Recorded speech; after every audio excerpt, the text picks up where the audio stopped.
Okay, so good morning. My name is Dana Zook. I am a Northwest Area Livestock Specialist based out of Enid for Oklahoma Cooperative Extension.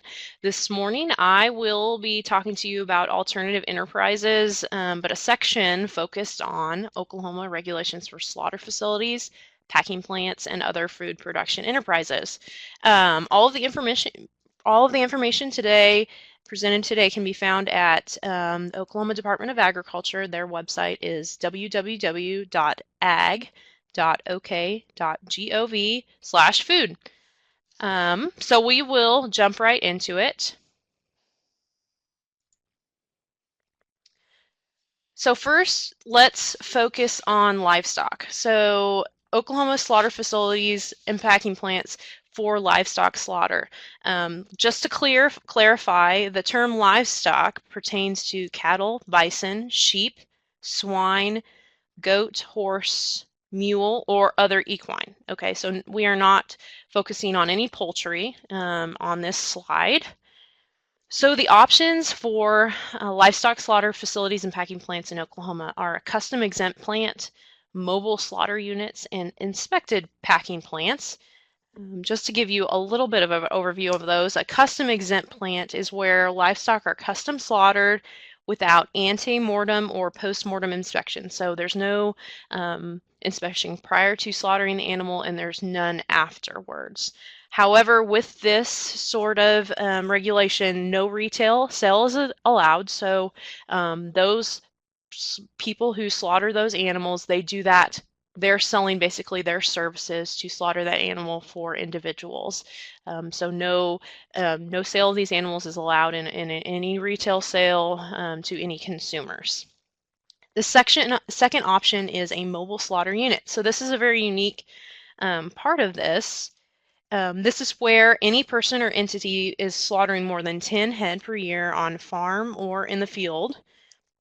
And this can be for personal use or for other people. So kind of along the same lines of a custom exempt plant, same application and approval procedures as for other custom exempt plants. While inspectors need not be present during slaughter, for both the custom exempt plants and mobile slaughter units, both of these establishments must be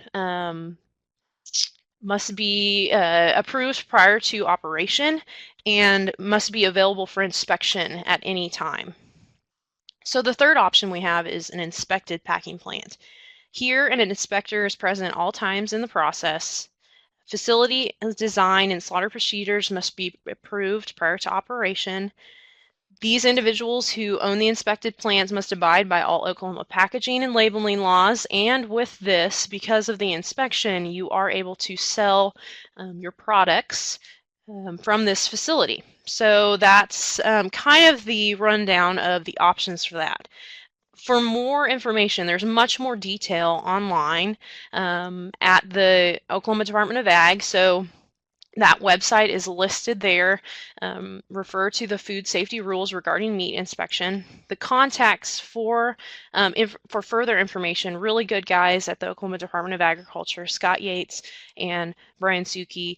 They can really help you out if you have any further questions or are interested in doing any of these options. They will help you get started, get the ball rolling as far as inspection.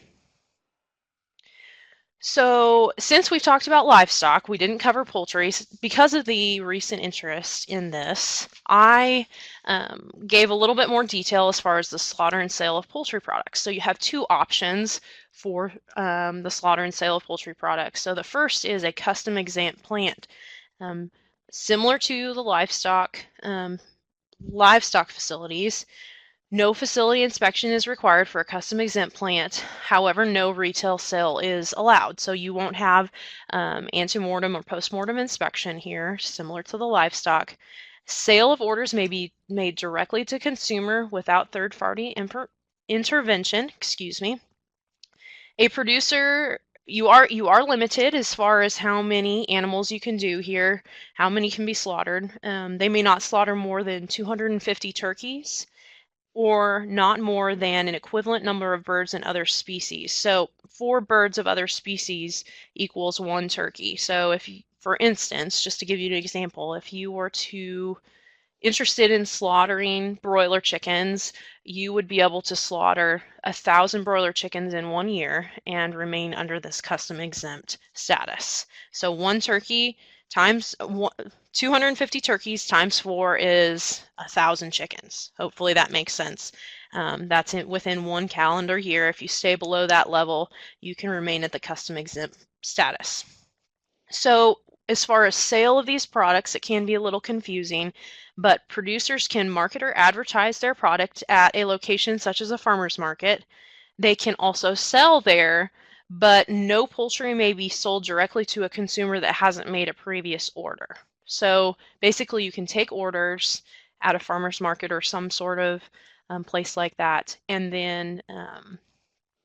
then bring them to the customer after they have made their order, but no direct sale can be involved. As far as the person comes, didn't have a prior order, they can't take a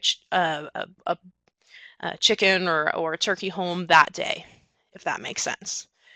So prior to doing a custom exempt plan, of course, you must complete a certificate of registration and submit it to the Oklahoma Food Division for approval. And all this poultry, by doing this, must be raised by producers from their own farm. So this is a pretty flexible way to be able to do this as long as you stay under the 1,000 head limit. And it depends on the species you're using, of course.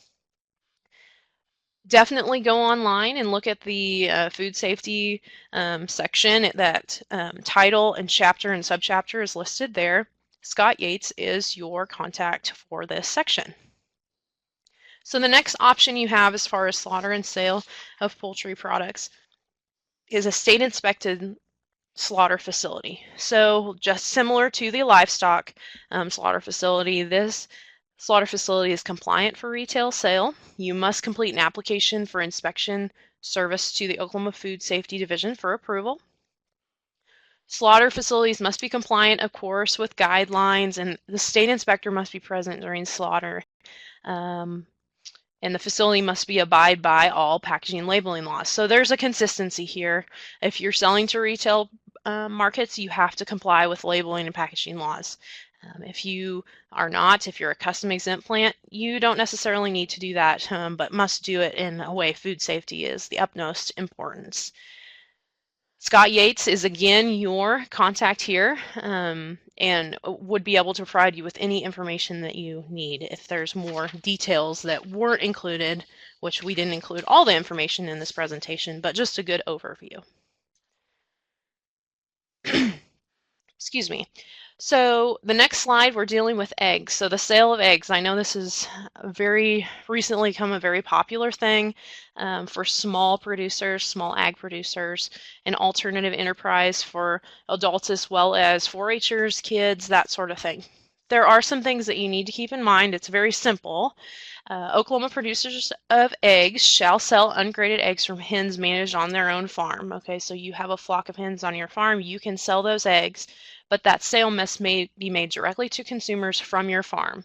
You cannot, for instance, take eggs to a farmer's market and sell them if they are not inspected and not graded, okay? So ungraded eggs may not be sold at other outlets or grocery stores without approval. So you're required to remain in compliance with all guidelines in Title II, Article 10 of Poultry and Poultry Products, focused on the eggs part. So this is also online, a very good explanation of what is allowed and what is not. Brian Buchwald is your contact for this section. He's a very good resource if you are interested in doing this and want to definitely remain in compliant with all Oklahoma rules and regulations as far as the sale of eggs. All right, so we're going to switch gears a little bit. These last couple slides are just some other information that we thought would be important for maybe smaller producers that are just getting into the industry, maybe haven't been in ag in a number of generations or maybe never before. So some people are concerned that maybe there should be permits for ownership of livestock. So for typical livestock, what I would refer to as conventional livestock, what we see here in Oklahoma, no license is required. This includes cattle, sheep, swine, or poultry, so you do not need a license to own these animals.